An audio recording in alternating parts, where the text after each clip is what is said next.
இடம்பொருள் நேயர்களுக்கு வணக்கம். ஸோ இன்னைக்கு பார்த்தீங்க அப்படின்னா இப்போ பாக்கியலட்சுமி சீரியலை பொறுத்த வரைக்கும் இப்போ ஈஸ்வரி தேவையில்லாத வேலையெல்லாம் பண்ணியிருக்காங்க அப்படிங்கிறது நம்ம எல்லாத்துக்குமே தெரியும். அதாவது சொகுசுக்கு பழகினவங்க ஈஸ்வரி. அதாவது ஒரு 18 வயசு இருக்கிற பாக்கியா தன்னுடைய MBA முடித்த பையனுக்கு கல்யாணம் பண்ணி கொடுத்தாங்க. அப்போ இருந்தே முழுக்க அந்த பொண்ணை வீட்டு வேலை தான் வாங்கிட்டு இருக்காங்க.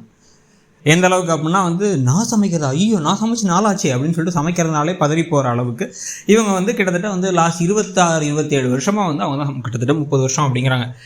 30 வருஷமாக பாக்கியா சமைச்சு இந்த வீட்டுக்கு வீட்டில் எல்லாத்தையும் பார்த்துக்கிட்டு அதுக்கப்புறம் ஒரு கட்டத்துக்கு பின்னாடி தான் பார்த்திங்க அப்படின்னா செல்வியை வேலைக்கு இனியா சின்ன பொண்ணாக இருக்கும் போது கூட சேர்த்துக்கிட்டு அப்போ இருந்து எல்லாத்தையும் பார்த்துக்கிட்டாங்க. ஈஸ்வரிக்கு தண்ணி கைக்கு சேரும். அதுலேருந்து பார்த்திங்க அப்படின்னா அவங்களுக்கு சகல விதமான பணிவிடைகளும் மாற்றி பண்ணிட்டே இருப்பாங்க எல்லாரும். அந்த வீட்டுடைய மகாராணி மாதிரி தான் இருந்தாங்க. இப்போ என்ன பண்ணுறாங்க அப்படின்னா தன்னுடைய புள்ள சொன்னார் அப்படின்னு எந்த புள்ள, அந்த பிள்ளைக்கு ஒழுங்காக ஒரு சுடுதண்ணி வைக்க தெரியாது. சுடுதண்ணி வைக்கிறத கூட தப்பாக வைக்கக்கூடிய ஒரு ஆளை நம்பி கிளம்பி போயிட்டாங்க. நான் மகாராணி மாதிரி என்னை என் பிள்ளை பார்த்துப்பான், நான் கூட இருக்கேன் அப்படின்ட்டு. அங்கே போய் இப்போ என்ன செய்ய போகிறாங்கன்னா இவங்க தான் பிள்ளைக்கு அவங்க சமைச்சு தர சாப்பாடெலாம் பிடிக்கணும், இவங்க நான் சமைக்கிறேங்கிற பேரில் ஏதாச்சும் வேலையை செய்ய.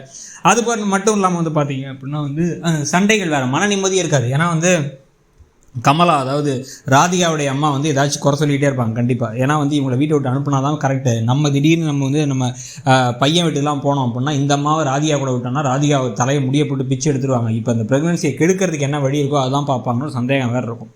ஸோ அதனால் அவங்க மாற்றி ஏதாச்சும் வெறுப்பேற்றுற மாதிரி விஷயங்களை செய்ய, அதே மாதிரி ஈஸ்வரிக்கு எதெல்லாம் பிடிக்காதோ அதெல்லாம் வேணுன்னே செஞ்சு வெறுப்பேற்றுற வேலைகள்லாம் செய்கிறதுக்கான வாய்ப்புகள் ஜாஸ்தி. இது ஒரு பக்கம்னா, இன்னொரு பக்கம் பார்த்திங்க அப்படின்னா ராதிகாவுக்குமே அவங்க வரது கடுப்பாக இருக்குது.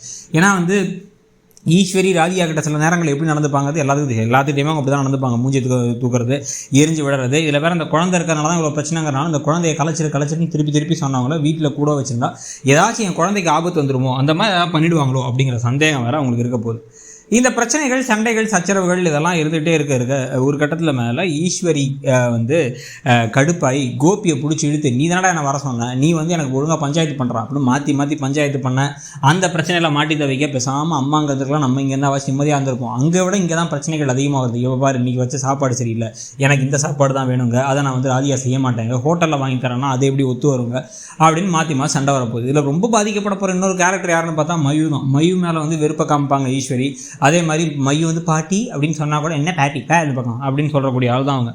சின்ன குழந்தைலாம் பார்க்க மாட்டாங்க. நிலாக்கிட்டே முன்னெல்லாம் எரிஞ்சு விழுந்தாங்க முதல்ல.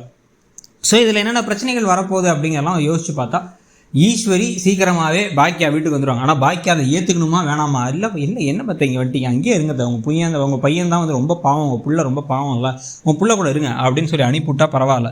இன்னொரு பக்கம் பார்த்தீங்க அப்படின்னா கோபிக்கு தலைவலி தலையை பிச்சுட்டு ஓட போகிறார். ஐயோ நான் பெரிய தப்பு பண்ணிட்டேன் அப்படின்னு சொல்லிட்டு. ஸோ எது நடக்கும்னு நினைக்கிறீங்க, நீங்கள் எப்படி கதை போகுதுன்னு நினைக்கிறீங்கிறத சொல்லுங்கள். தேங்க்யூ. இடம்பொருள் நேயர்களுக்கு வணக்கம். ஸோ இன்னைக்கு பார்த்தீங்க